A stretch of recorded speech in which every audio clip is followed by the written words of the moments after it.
안녕하십니까. 속속닷컴의 윤쌤 윤태재입니다. 자, 고등입문 모의고사 속독법 9강을 시작하도록 하겠습니다. 드디어 저희들이 가장 어렵다는 빈칸을 이제 시작하게 됐는데요. 자, 빈칸 쪽은 제가 그 수능 빈칸 풀이법에서 제가 강의를 이미 올렸어요. 그래도 우리 친구들이 좀 알아볼 필요가 있어서 제가 다시 강의를 찍게 됐는데요. 자, 빈칸이 어떻게 생각하면 수능에서 가장 어렵다고 하는 부분이잖아요. 빈칸이 가장 많이 나와요. 6개에서 많게 8개까지 나오거든요. 근데 빈칸을 넘게 되면 반드시 1등을 맡게 될 거예요. 자, 우리 희망을 갖고 한번 해봅시다. 자, 제가 빈칸을 지금 보여주고 있는데요. 자, 13년도 6월 32번 문제고, 우리 친구들 한번 요거 한번 쭉 한번 읽어보세요.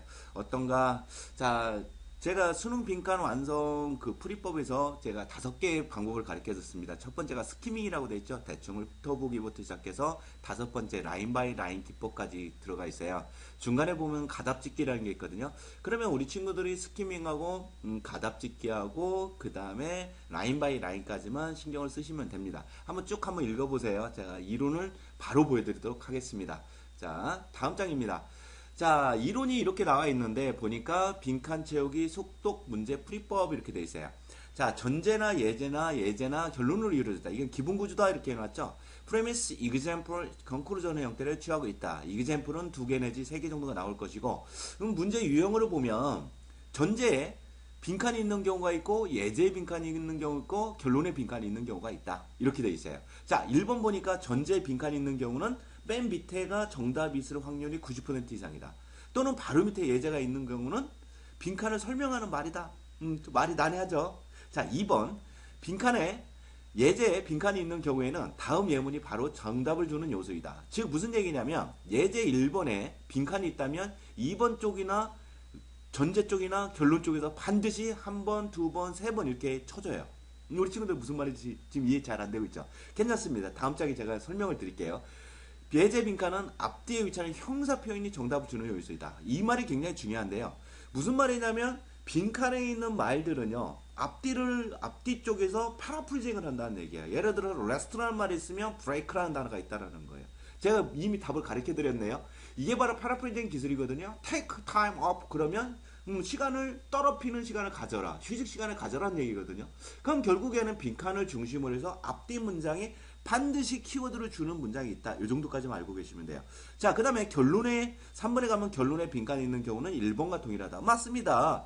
프레미스, 이그젬플, 컨크루전 형태라면 전제하고 결론은 같을 거란 말이에요. 그렇게 되면 결론에 빈칸이 있다는 얘기는 무슨 얘기예요? 전제나 예제 쪽에서 결론을 설명하는 말이 반드시 있을 거라는 거예요. 특히 작가가 하고 싶은 말 전제에다 말을 하고 결론을 내리기 때문에 결론에 답이 있다면, 빈칸이 있다면 당연히 전제에서 말하고 있는 게 답이 될 거예요. 단 결론 빈칸에 재확인을 하는 문장이 없다면, 재확인할 수 있는 단어나 문장이 없다면, 이것은 있다면 이것이 바로 정답을 주는 요소이다. 무슨 말인지 이해되나요? 이게 바로 라인 바이 라인 기법이에요. 자, 다음 장으로 넘어가 볼게요. 우리 친구들 이게 도대체 무슨 말인가 이게 생각이 드시죠? 다음 장 넘어가겠습니다. 자, 제가 계속 말씀드리고 있는 게 바로 이 부분이죠? 이 부분이에요. 자, 이 부분인데 실제로 지문이라는 것은 문장이 길게 되면 premise, example, conclusion 형태고요. example은 알파칸까지 나가겠죠. 종류가 많다는 얘기예요. example 1, 2, 3, 4, 5, 6, 7까지 갈 수 있겠죠. 근데 수능이라는 건 6줄에서 7줄 형태로 이루어진 거잖아요. 그렇다 보면 실제로 문장이 나눠졌다면 굉장히 쉬울 거예요. 국어 비문학처럼. 하지만 수능 같은 경우는 어떻게 돼 있어요? 6문장에서 7문장으로 돼 있기 때문에 첫 줄이 프레미스일 것이고 마지막 문장이 컨클루전 형태가 될 것이다라고 생각을 해주셔야 돼요. 그 다음에 중간에 예제를 드는 for example나 for instance나 if나 when이나 명령문이나 조건문 같은 것들 걸리는 것들 있죠. 이런 것들 예제의 하나의 형태이고 그 다음에 결론 같은 경우는 접속사를 잘 보셔야 돼요. therefore, thus 이런 말들 있죠. 그런 형태를 잘 보시면 이게 바로 conclusion이구나 이렇게 금방 알 수 있어요. 그러면 결국에는 sentence에 따라서 premise, example, conclusion 형태를 취한다면 이 문장의 형태는 제가 단에서 플러스 마이너스 기법을 썼죠. 얘도 똑같아요. 지문상에서 문장 상태에서 플러스가 됐다면 and 계열이라면 끝까지 플러스 개념으로 내려올 거예요. 근데 만약에 법계에는 however 개념이라면 분명히 플러스에서 마이너스 형태로 갈 거예요. 그렇다면 플러스의 마이너스 형태로 가는 however 이상은 다 헛소리가 될 거죠. however 이하가 바로 키워드가 된다는 얘기예요. 그럼 결국에는 무슨 얘기예요? 프레미스에 빈칸이 있다는 얘기는 무슨 얘기예요? 이렇게 된다면 얘네들이 얘하고 같다고 과정을 했을 경우는 엔드 계열이라면 얘하고 같잖아요. 그럼 얘가 한 말을 결론적으로 그렇잖아 이렇게 얘기를 할 거예요. 예를 들어서 윤쌤이 잘생겼어. 조사해보니 인용해보니 이렇게 해서 잘생겼다고 증명을 해줄 거예요. 그러면 거봐 잘생겼잖아 이 얘기했어요. 그럼 결국에 프레미스에 빈칸에 들어가 있다는 얘기 거봐 잘생겼다잖아요. 그러면 이 빈칸에 들어갈 게 말이 무슨 말이겠어요? 잘생겼다는 말밖에 안 들어간다는 얘기예요. 반대로 컨크루전에 있다면 뭐예요? 윤쌤이 잘생겼다면 증명을 했잖아요. 그 다음에 거봐 잘생겼다는. 그러면 결국에는 무슨 얘기예요? 작가 하고 싶은 얘기를 이렇게 내려서 밑에까지 내려서 결론을 내려주기 때문에 얘하고 같다는 거예요. 단 예제 형태가 however 개념이 아니고 and 계열일 때 접속사가 계속 똑같은 형태로 내려올 때를 얘기합니다. 그럼 반대적 개념으로 해서 however나 but이 들어오게 되면 어떻게 된다고 해요? 얘하고 반대적 개념이 된다는 얘기죠. 근데 어떤 형태에서 보게 되면 중간에 빈칸이 오는 경우가 있어요. 그럼 example이 1, 2를 이렇게 나눴다 가정을 해보세요. 이렇게 1, 2로 나눠졌을 때 만약에 example 1에 빈칸이 있었다. 그러면 어떻게 되겠어요? 윤쌤이 잘생겼잖아. 잘생겼어. 증명하고 또 증명하잖아요. 그러면 결국에는 무슨 얘기예요? 얘하고 똑같은 얘기가 반복해서 나올 수밖에 없다는 얘기죠. 그럼 결국에는 이렇게 한번 서포팅, 이렇게 한번 서포팅을 하면서 말을 이끌어 나갈 거예요. 그럼 결국에는 중간에 나오는 답이 가장 쉬울 수가 있겠죠. 무슨 말이 이해되나요? 자, 근데 이게 이해가 안 된다면 우리 친구들 요거를 보셔야 돼요. 이게 바로 양괄식의 형태잖아요. 이렇게. 양괄식의 형태인데요. 윤쌤이 잘생겼잖아. 증명하고, 거봐 잘생겼잖아. 이게 양괄식 형태예요. 요게 가장 문장에서 기본 형태죠. 근데 영어에서 보게 되면 이 형태가 두괄식이나 미괄식이나 중괄식이나 양괄식 형태가 많이 나오거든요. 근데 실제로 빈칸은요. 난이도가 낮다면 이쪽에서 이렇게 나와요. 근데 난이도가 높다면 사실은 이 중괄식에서 많이 나옵니다. 중괄식에서 잘 봐야 될 거는 뭐냐면요. therefore, thus 이런 것들 있잖아요. 결론적으로 as a result, that is 뭐 이런 것들 있죠. 이런 것들 다음에 나오는 문장들이 거의 다 키워드예요. 그러면 이걸 중심으로 해서 밑에 또다 빈칸을 만들거나 바로 위쪽에다 빈칸을 만드는 형태가 최근 들어서 난이도가 좀 높아지고 좀 어려워졌을 때 그런 문장 형태들이 나온다는 거예요. 자, 이게 좀 이해가 안 되시는 친구들 같은 경우는요. 그 네이버나 이런데 포털 사이트 특히 네이버 쪽에 들어가서 수능 빈칸이라고 한번 쳐보세요. 수능 빈칸이라는 걸 쳐보게 되면 거기에 제가 5개 단계로 즉 스키밍부터 어떻게 대충 읽는지부터 시작해서 라인 바이 라인 기법 즉 가답을 찍고 나서 정확하게 답을 찍는 것까지 제가 해설을 해놨어요. 제가 다시 이거를 돌아온 이유가 뭐냐 이 얘기를 하고 싶어서 그런 거예요. 자, 전제, premise, example 1, example 2, example 3까지 갈 수 있고 conclusion, 결론이 나온 게 기본 구조다. 그런데 문제 유형에서 보면 전제의 빈칸이 가는 경우, 프레미스의 빈칸이 가는 경우, 예제의 빈칸이 가는 경우, conclusion의 빈칸이 가는 경우가 있다. 결국에는 이 말들이 1번부터 3번까지 무슨 얘기냐? 전제에 만약에 프레미스의 빈칸이 있다면 결국에는 예제나 conclusion 형태에서 서포팅하는 형태이다. 그러면 예제가 뭔지 어떤 센텐스가 예제인지를 찾아내는 게 중요하겠죠. 그게 어렵기 때문에 conclusion부터 보라는 거예요. 컨크루전 맨 밑에 줄을 보게 되면 분명히 답이 최소한 70% 이상은 답이 반드시 있습니다. 그걸 보라는 거고 만약에 컨크루전에 있다면 전제를 보라는 얘기고 그것도 못 찾겠다 싶으면 중간에 있는 라인을 가져서 찾아보라는 얘기를 지금 다 써놓은 겁니다. 무슨 말이 이해됐죠? 그 다음에 빈칸이 만약에 발생됐을 때는 여기서 또 하나 기술이 들어가는 부분은 뭐냐면 바로 요거예요. 분명히 이 컨크루전이나 프레미스 쪽에서 컨크루전이나 프레미스 쪽에 다 해답지가 없었다. 그럼 분명히 중간에 있어야 되는데 중간에 있을 때 분명히 답지, 해답지하고 지문상에 나타나는 단어가 파라프리징이 된다는 거예요. 방금 전에 얘기했던 것처럼 rest가 뭐 예를 들어 break나 take time off 같은 형태로 잡아주고 있다는 거예요. 그게 바로 파라프레이징 기술입니다. 그래서 평소에 주제문 같은 걸 연습을 하실 때 이런 것들을 꼼꼼하게 체크하는 연습이 굉장히 많이 필요합니다. 자, 위쪽으로 한번 넘어가서 한번 볼까요? 자, 쭉 보면 자, 가장 먼저 해야 될 일이 뭐예요, 우리 친구들? 자, 딱 보자마자 이거는 문제 그냥 보지 않아도 알죠? 빈칸이구나. 금방 알 수 있어요. 자, 빈칸이구나. 그럼 빈칸이라고 확인을 했다면 빈칸에 이 센텐스에 이렇게 표시를 해놓습니다. 이렇게 표시를 해놓고 당연히 요 밑에 답을 보겠죠. rest는 나머지일까 휴식일까 한번 생각을 해보시고 집중이다. 그 다음에 관행, 실습, 실행 이 정도 단어가 되겠네요. 그 다음에 patience, 참을성이다. 그 다음에 협동이다. cooperation이라는 단어, 협동이다. 이렇게 단어가 잡혀주세요. 그러면 요거에 관계된 단어가 분명히 이쪽에 나올 거예요. 근데 우리 친구들이 조심해야 될 부분은 뭐냐면요.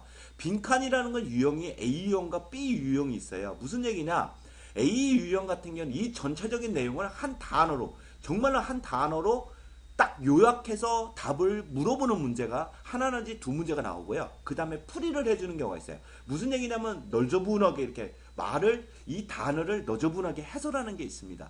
그럼 결국에는 여기서는 뭐가 중요해요? 얘는 명사가 중요할 것이고 즉 주어가 중요할 것이고 여기서는 형용사가 중요할 거예요. 무슨 말이 이해됐죠? 그 문제는 제가 계속 풀면서 요거에 대해서 설명을 할 거예요. 그러면 이거 같은 경우는 단어가 하나밖에 없기 때문에 요약하는 단어, 즉 주어를 물어보는 거구나. 또는 목적어를 물어보는구나 이렇게 생각을 하시면 됩니다. 첫 번째 단어를 읽었어요. 자, 대충 봤습니다. 그 다음에 이렇게 한번 찍 끊어보도록 하겠습니다. 센텐스를 일단 끊어보죠. 하나, 그 다음에 여기 두 개, 그 다음에 어딨죠? 세 개. 여기 however 있네요. 제가 뭐라고 했어요? however 앞쪽에는 무조건 다 헛소리 지우라겠죠? 딱 지웠어요. 읽어볼 필요도 없습니다. 그 다음에 계속 갑니다. 그 다음에 하나, 둘, 셋, 넷, 그 다음에 다섯, 그 다음에 여섯, 일곱 번째 문장에서 빈칸이 나왔어요. 그 다음에 쭉 가니까 여기 또 있어요. 근데 또 재밌는 게 so라는 말이 여기 있죠. so 결론적으로 이렇게 돼 있어요. 그러면 원인과 결과가 이렇게 딱 떨어지겠죠. 이렇게 잡아줄 수 있습니다. 그 다음에 이렇게 가고 마지막 문장까지 갔어요. 그럼 대충 봐도 9문장에서 10문장 사이에 만들어진 문장이라고 생각이 되겠네요. 더구나 센텐스가 굉장히 짧습니다. 그러면 바로 스키밍에서 들어가야 되겠죠. 상상해봐라. 네가 원하는 것을 쓰는 거. 책 쓰네. 이렇게 되고 너는 보통 type. 이게 바로 write라는 거죠. 타이핑한다는 뜻이에요. 타이핑을 한다, 천단어 그냥 대충 갑니다. 이렇게 갔어요. 그 다음에 너는 처음에는 잘 될 것이다, 잘 진행될 것이다, 그리고 너는 타이핑할 것이다, 천단어 정도를. 그러나 하여튼 잘한다는 얘기겠죠. 그러나 3시간쯤에는 너는 어떻게 된다는 얘기예요? 피곤함을 느낄 것이다. 요거 다시 한번 하고 넘어가야 되는데 좀 이따 설명하도록 하겠습니다. 그건 단지 너는 500단어를 칠 거야. 계속 준다는 느낌 있죠? 줄고 들고 있어요. 그 단어가 더 적을 거야. 이렇게 돼 있어요. 그 다음에 뭐보다 너 평소에 산출량, 즉 결과물보다 적을 거야. 그 결과물은 줄어들 거야. 계속 줄어드네. 뭐 했을 때 뭐가 없다면 break. 깨는 게 없다면 바로 break야. break time. 그죠? 휴식 시간이 없다면 물음표를 살짝 이렇게 해놔야죠. 자, break. 이거와 비슷한 단어가 있을까? 눈으로 빨리 봅니다. 그 다음에 갔어요. 이것은 중요하다. 자, 이게 동격이 나왔네요. 동격. 결국에 얘하고 같기 때문에 결국에는 앞에 있는 주어나 목적어가 답일 확률이 굉장히 높죠. 그 다음에 다시 또 주어가 떨어졌어요. 이거라는 것은 taking time off라는 것은 recharge, 충전시킬 것이다. 너의 배터리를. 그래서 너는 스프린트. 이게요, 100m를 빵 치고 나갈 때 있잖아요. 딱 출발할 때 있어요. 스프린트 투어드 그러면요, 활기차게 나가다는 뜻이거든요. 요 정도 돼 있고요. 그 다음에 네가 돌아왔을 때 너는 활기차게 나갈 것이다. 그 다음에 refresh, 신선하게 해라. 다시 새롭게 해라. 너 자신을 어쩌고저쩌고 그렇게 나갔고 너의 마음과 정신을. 그리고 너는 get back to work. 그랬어요. 일에 돌아올 것이다. 이렇게 돼 있어요. 자, 그럼 여기까지 저희들이 스키밍에서 바로 들어갔죠. 그러면 키워드로 잡히는 말이 뭐 있어요? 요거하고 요 부분이 잡혀 있겠네요.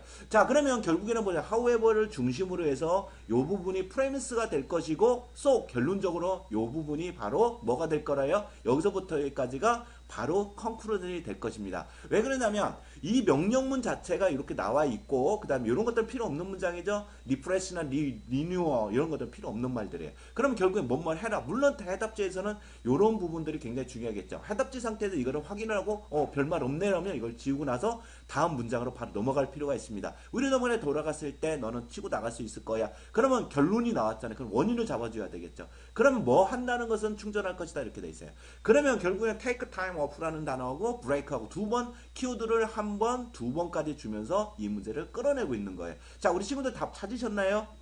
답 찾으셨나요? 네, 당연히 찾았겠죠. 휴식을 취하라 그랬는데 설마 요거를 practice나 컨센트레이션이나 페이션스나 코어퍼레이션을 답을 찍었던 친구는 없을 것 같습니다. 여기까지 해서 이게 답을 찾아낼 수 있어요. 그러면 가답이 이 부분이 딱 찍혔어요. 그러면 실제적으로 내가 다시 한번 정확하게 해석을 할 필요가 있습니다. 센텐스를 끊고 나서 어떻게 돼? 투부정사 이렇게 끊어줄 필요 있죠? 그러면 상상해봐라. 너를. 그죠? 너는 원한다. 쓰는 것을 책을 이렇게 됐어요. 그 다음에 다음 문장 끊어야 돼요. 여기까지 끊었습니다. 자, 끊을 수 있는 부분은 자, 먼저 전치사에서 끊을 수 있죠? 이렇게 전치사에 끊어서 봅니다. 그 다음에 동사 찾았습니다. 너는 보통 타이핑할 수 있습니다. 1000단어를 1시간 안에 뭐 하면서요? 일하면서 너희 책 위에 이렇게 해석이 됐어요. 다음 문장 가겠습니다. 여기까지 끊어지죠? 그러면 엔드 잡아주고 너라는 말이 여기 있네요. 그러면 너가 어디 있을까 한번 더 잡아주고 앞쪽에 for 있습니다. 그 다음에 또 볼 수 있는 for라는 말이 또 여기 있죠. 자, 그 다음에 이것은 간다, 잘. 처음 2시간 동안 그리고 너는 타이핑한다. 1000단어를 시간당 이렇게 돼 있어요. 그럼 이게 무슨 얘기예요? 지금 상황을 설명하고 있죠. 그러나 3시간에 이렇게 돼 있어요. 그 다음에 콤마 끊어주고 나서 다시 보니까 엔드 끊을 수 있으니까 다시 한번 갑니다. 너는 느낄 것이야. 피곤한 상태를. 자, 여기서 자동사 형태의 VI가 나오게 되면 뒤쪽에 형용사가 나오면요. 이 자동사 형태를 형용사를 붙여서 그냥 해석하시는 거 아시죠? 앞쪽에 제가 계속 얘기를 하고 있습니다. 피곤한 상태를 느낄 것이다. 너는 단지 500 타이핑할 것이다. 500단어를. 그것은 500단어보다 적다. 레스댐 있죠? 이 레스댐 같은 경우는 more than 레스댐을 앞에서 끊어주면 됩니다. 그러면 그냥 해석할 때 어떻게? 그것은 500단어가 덜. 또는 이거를 동사에 붙여 읽을 수 있어요. 이렇게. 붙여 읽으면 그것은 500단어보다 덜 적게 존재한다. 너가 평소 산출물보다, 즉 결과물보다 이렇게 돼 있어요. 자, 다음 문장 끊어보게 되면 여기까지죠? 여기까지. 그 다음에 보니까 when이 하나 이렇게 잡혀 있어요. when 앞에서 끊어주니까 그 결과물은 감소시킨다. 오버타임, 시간 내에, 시간에 걸쳐서 이렇게 돼 있어요. 오버라는 것은 뭐뭐에 걸쳐서라는 뜻이에요. 예를 들어서 일정과 어떤 선분이 있다면 플러스 1부터 플러스 8까지 이런 느낌을 주고 있어요. 그러면 요거에 걸쳐서라는 느낌을 주기 때문에 시간에 걸쳐서, 시간을 통해서라고 표현도 가능합니다. 그때가 언제예요? 시간을 no break, 휴식을 갖지 못했다면 어라라는 소리가 이렇게 나오겠죠. 갑자기 뭔가 생뚱맞은 말이 나오면서 뭔가 결과치를 딱 내는 듯한 느낌이에요. 그러면 삐리리는 중요하다. 이 동격이라는 게 되게 중요하죠. 이렇게 동격 되게 중요합니다. 그 다음에 갔어요. take it off, 또 한번 쳤죠. 이렇게요. 자, 휴식을 갖는다는 것은 충전한다. 너의 배터리를. 그 다음에 그래서 앞에 끊었고요. 너는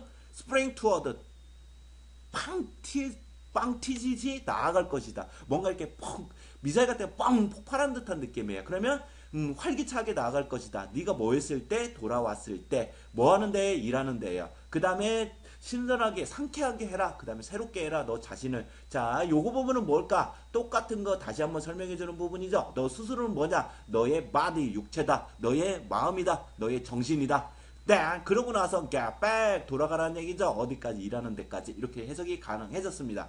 자, 우리 친구들 여기까지 보면서 이거는 그렇게 어렵지 않기 때문에요. 제가 이렇게 간단하게 한번 해보고요. 계속해서 32번부터 시작해서 한 5문제, 6문제 빈칸을 계속 하면서 검증을 하도록 하겠습니다. 우리 친구들 다음 시간까지 안녕히 계세요.